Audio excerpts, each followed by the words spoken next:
Welcome students. आप देख रहे हैं आराधना कोचिंग क्लासेस। इस वीडियो में हम पढ़ेंगे private, public and global enterprises.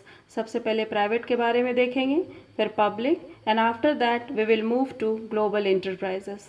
So let's start. Before starting this lesson, first of all I would like to recall your previous chapter, that is different forms of business organization, for your better understanding. So let's see what happens. In the previous chapter, we had studied about the different forms of private sector enterprises, but in this lesson, we will talk about the role, forms, merits and demerits of public sector enterprises. तो बच्चों क्या कह रहे हैं कि पिछले chapter में हम लोगों ने प्राइवेट सेक्टर इंटरप्राइजेस के बारे में पढ़ा था। तो कौन कौन से वो प्राइवेट सेक्टर इंटरप्राइजेस से एक बार देखते हैं हम लोग। तो सब डिफरेंट फॉर्म्स ऑफ ऑर्गेनाइजेशंस जो हमने पिछले चैप्टर में पढ़ा था वो था सोल प्रोप्राइटरशिप, दूसरा था पार्टनरशिप, तीसरा था joint Hindu family business, fourth cooperative society, and the last one was joint stock company. All these organization was private organization. Why? Because ये सारे जो ऑर्गेनाइजेशन थे वो प्राइवेट फंड से बनाए हुए थे। एग्जाम्पल लेते हैं सोल प्रोप्राइटरशिप, जिसमें एक अकेला इंसान मालिक होता है, वो अपना खुद का पैसा लगाता है, खुद का प्राइवेट फंड से वो कंपनी का फॉर्मेशन करता है। पार्टनरशिप में भी 2 और मोर पर्सन्स मिल करके फॉर्म करते हैं, 2 से भी ज़्यादा होते हैं, लेकिन वो लगाते हैं अपना खुद का प्राइवेट फंड, इसलिए वो प्राइवेट सेक्टर में आते हैं। जॉइंट हिंदू फैमिली में भी फैमिली मिल करके अपना पैसा लगाते हैं और बिजनेस स्टार्ट करते हैं। In the same way these two also, so we can say that these forms of organization are private organization because they are formed by the private funds. ठीक है, clear. Now move to the public company. What are public companies? Public company are those companies in which government funds are used. Once again, public company वो company होती है जो government funds के द्वारा बनाई जाती है। फॉर एग्जांपल आप ले लीजिए रेलवे। रेलवे में पैसा कौन लगाता है? गवर्नमेंट फंड देती है।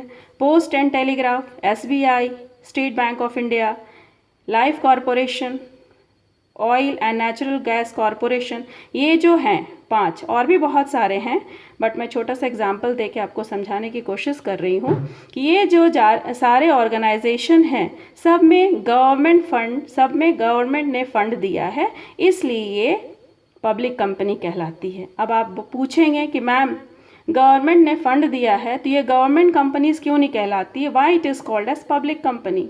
सो स्टूडेंट्स, आप इसको गवर्नमेंट कंपनी भी बोल सकते हैं, बट ये जो गवर्नमेंट जो ये फंड लगाती है वो फंड उन्हें पब्लिक से मिलती है in the form of taxes. हम लोग वेरियस टैक्स पे करते हैं, income tax, sale tax, property tax, और भी बहुत सारे टैक्स हैं, वो हम लोग गवर्नमेंट को देते हैं। तो हमारे पैसों से ही वो हमारे वेलफेयर के लिए जब वो काम करती है तो उनने पब्लिक कंपनी रख दिया है। वैसे आप प्राइवेट गवर्नमेंट कंपनी भी बोल सकते हैं। So both are the same thing. चूँकि पब्लिक पॉपुलर है, पब्लिक का पैसा पब्लिक के वेलफेयर के लिए लगती है, इसलिए पब्लिक कंपनी कहलाती है। I think it is clear to you now. इसको करने से पहले बच्चों ने कुछ क्वेश्चन करा था कि मैम ये प्राइवेट कंपनी और पब्लिक कंपनी, प्राइवेट सेक्टर और पब्लिक सेक्टर, इन ये दोनों सेम हैं या अलग हैं? तो आइए जानते हैं इन दोनों के बारे में क्या डिफरेंस है। तो स्टूडेंट्स, ये जो प्राइवेट कंपनी और पब्लिक कंपनी है ये टाइप्स ऑफ कंपनीज़ है। हम पिछले चैप्टर में हमने पढ़ा था डिफरेंट टाइप्स ऑफ कंपनीज़। तो 2 टाइप्स ऑफ कंपनीज़ होती है, पहला प्राइवेट, दूसरा पब्लिक। और ये जो हम अभी पढ़ेंगे private sector and public sector, तो प्राइवेट सेक्टर उसको बोलते हैं जो बहुत सारी प्राइवेट कंपनी मिल करके सेक्टर बना देती है, और बहुत सारे पब्लिक कंपनी मिल करके पब्लिक सेक्टर हो जाती है। तो कंपनी एक अकेली होती है और सेक्टर में बहुत सारे कंपनियां होती है। इन दोनों के बीच में बस यही डिफरेंस है। इसमें फ़ंड खुद का ही लगता है प्राइवेट में, प्राइवेट सेक्टर में भी, लेकिन जब बहुत सारे प्राइवेट कंपनियां मिल जाती है, फॉर एग्जांपल मैं आपसे एक एग्जांपल देती हूं आपको। सपोज़ कोई आपसे पूछे कि आप कहाँ काम कर रहे हो, और आपने कहा कि सैमसंग में हम काम कर रहे हैं। तो भैया आप कहाँ काम कर रहे हैं? तो मैं सैमसंग में काम कर रहा हूँ। तो लोग क्या बोलते हैं कि अच्छा अच्छा ये प्राइवेट सेक्टर में है, और अगर आपने जवाब दिया कि हम भेल में काम करें अच्छा अच्छा तो ये गवर्नमेंट सेक्टर में है, पब्लिक सेक्टर में है। तो बस यही डिफरेंस है, कंपनी एक होती है लेकिन बहुत सारी कंपनियां मिल करके वो सेक्टर बन जाती है। तो प्राइवेट सेक्टर के बारे में तो हमने पिछले लेसन में पढ़ लिया है। अब पब्लिक सेक्टर में डिटेल पढ़ने से पहले एक छोटी सी जो बहुत इम्पॉर्टेंट बात है वो हम आपके सामने डिस्कस करेंगे, वो है role of private sector and public sector for Indian economy. ये जो प्राइवेट सेक्टर और पब्लिक सेक्टर अपने इंडिया में जो है वो इंडियन इकोनॉमी में क्या कंट्रीब्यूशन देती है। तो चलिए जानते हैं कि दोनों क्या क्या इंडियन इकोनॉमी के लिए करते हैं। दोनों तो अपनी अपनी बिजनेस चलाते हैं, लेकिन इंडियन इकोनॉमी के लिए किनका सबसे ज़्यादा योगदान रहता है, किनका ज़्यादा कंट्रीब्यूशन रहता है। तो let's start. After independence government of India nationalized many enterprises and many enterprises were established also। तो क्या मतलब हुआ कि इंडिपेंडेंस के बाद गवर्नमेंट ऑफ इंडिया ने बहुत सारे इंटरप्राइजेस को नेशनलाइज्ड कर दिया। हियर नेशनलाइज्ड मीन्स उनने गवर्नमेंट कंपनी में बदल डाला, उसको पब्लिक कंपनी बना डाला, और बनाया तो बनाया और भी बहुत सारे इंटरप्राइजेस का उनने एस्टैब्लिशमेंट भी करा। ठीक है। और आफ्टर द एस्टैब्लिशमेंट जो एक इंडस्ट्रियल पॉलिसी है अपनी 1948 और 1956 की, उसमें जितने भी बेनिफिट्स जो रूल्स एंड रेगुलेशंस होते थे वो सब डोमिनेंट थे पब्लिक सेक्टर के लिए। प्राइवेट सेक्टर का कहीं पर कोई भी बात नहीं थी उस पॉलिसी में। तो गवर्नमेंट ने इंडिपेंडेंस के बाद नेशनलाइज्ड कर दिया बहुत सारे इंटरप्राइजेस को, बहुत सारे इंटरप्राइजेस भी बनाए, और इंडस्ट्रियल जो पॉलिसी थी उनकी 1948 और 56 में, उसमें जो भी रूल्स रेगुलेशंस या पॉलिसीज़ थी वो सब पब्लिक सेक्टर के बेनिफिट्स के लिए थी। ठीक है, चलिए और आगे बढ़ते हैं, कुछ पॉइंट्स ध्यान लेते हैं इनका क्या क्या है इन दोनों के बीच में। Many areas of business were reserved for public sector. उनमें जो पॉलिसी, इंडस्ट्रियल पॉलिसी जो बनी थी उसमें जो बिजनेस की एरियाज़ थी वो सब पब्लिक सेक्टर के लिए डिफ़ाइन की गई थी। प्राइवेट सेक्टर का एंट्री बिल्कुल रिस्ट्रिक्टेड था वहाँ पर। फॉर एग्ज़ाम्पल, जहाँ पर कुछ काम ऐसे होते हैं जहाँ लाइसेंस की ज़रूरत पड़ती है, तो वहाँ पर गवर्नमेंट ने प्राइवेट सेक्टर को लाइसेंस देने के लिए मना कर दिया, तो वहाँ पे पब्लिक सेक्टर की एंट्री रिस्ट्रिक्ट हो गई, सिर्फ पब्लिक सेक्टर ही वहाँ पर काम कर सकते थे। इस तरह से प्राइवेट सेक्टर को आगे बढ़ने का मौका ही नहीं दिया गया था, सिर्फ पब्लिक सेक्टर की ग्रोथ हो रही थी। But in such a tough competition, इतने सारे कॉम्पिटिशन होने के बाद, सारे के सारे बेनिफिट्स पब्लिक सेक्टर के जाने के बाद भी private sector continued to grow and contributed a lot in the economic development of the country। Government ने तो सारी बेनिफिट्स पब्लिक सेक्टर को दे रखा था, लेकिन इनके बावजूद भी, इतना टफ कंपटीशन के बाद भी प्राइवेट सेक्टर ने हार नहीं माना, और पब्लिक सेक्टर से कहीं ज़्यादा कंट्रीब्यूशन उनने प्राइवेट कंपनी ने इकोनॉमी को दिया। ठीक है। अचानक से 1991 में there was economic crisis in India.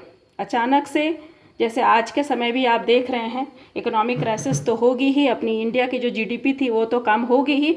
ठीक ऐसी ही सिचुएशन थी 1991 में, जहाँ इकोनॉमिक क्राइसिस हुई थी।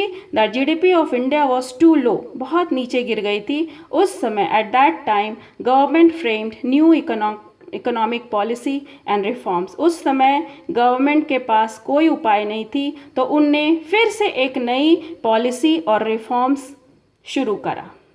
उस पॉलिसी और रिफॉर्म्स में जो रूल्स बने, वो सारे रूल्स जो बने वो सारे के प्राइवेट सेक्टर के लिए रिमूव कर दिया गया था। Under this policy all barriers for private sector, जितने भी प्राइवेट सेक्टर के बैरियर्स थे 1991 के पहले, वो सारे के सारे बैरियर्स रिमूव कर दिए गए थे। फॉर एग्जांपल लाइसेंस, इंडिपेंडेंस के बाद प्राइवेट सेक्टर को लाइसेंस नहीं मिलती थी, बट आफ्टर 1991 क्या हुआ कि ये लाइसेंस इनको मिलना शुरू हो गया। वो जो भी बिजनेस करना चाहते थे उनके लिए उन्हें लाइसेंस गवर्नमेंट दे रही थी। दूसरी है area reserved were reduced. Area reserved were reduced.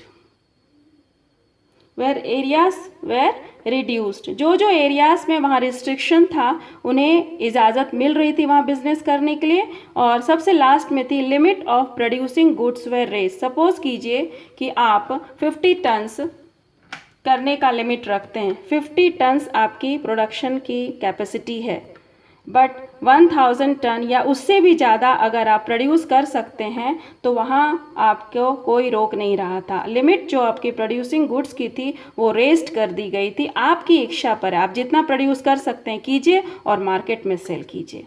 इन सारे बैरियर्स को हटाने के बाद बहुत भयंकर चेंज आई इकोनॉमिक डेवलपमेंट में, इम्प्रूवमेंट हुआ प्राइवेट सेक्टर में। और जैसे ही प्राइवेट सेक्टर में इम्प्रूवमेंट हुआ उनकी इकोनॉमिक डेवलपमेंट में भी इम्प्रूवमेंट हुआ। और इसके साथ ही साथ गवर्नमेंट ने पब्लिक और प्राइवेट दोनों के लिए ओपन और कॉम्पिटिटिव मार्केट को खोल दिया। तो चलिए, ये थी अपनी कुछ बातें प्राइवेट और पब्लिक सेक्टर के बारे में जो इंडिया के लिए कंट्रीब्यूट करते थे। इतना होने के बाद हम ये कंक्लूजन निकालते हैं कि पब्लिक सेक्टर से कहीं ज़्यादा प्राइवेट सेक्टर इंडिया को कंट्रीब्यूट कर रहे हैं उनके इकोनॉमिक डेवलपमेंट के लिए। और आज भी ये स्थिति है कि पब्लिक सेक्टर बहुत सारी जो है प्राइवेटाइजेशन हो रही है और प्राइवेट कंपनियों को ज़्यादा दिया जा रहा है इम्पॉर्टेंट। तो चलिए आगे बढ़ते हैं। अपनी जो इकोनॉमी है, इंडियन इकोनॉमी 2 कंपनियों से बनी हुई है, एक प्राइवेट सेक्टर से एक पब्लिक सेक्टर से। तो प्राइवेट सेक्टर के फॉर्म्स हमने ऑलरेडी वी हैव स्टडीड और इस यूनिट में हम लोग पब्लिक सेक्टर के बारे में पढ़ेंगे। पब्लिक सेक्टर के 3 फॉर्म्स होते हैं। Number 1 departmental undertaking, number 2 public या स्टैचुरी, दोनों कॉरपोरेशन कुछ भी बोल सकते हैं आप, और नंबर 3 गवर्नमेंट कंपनी।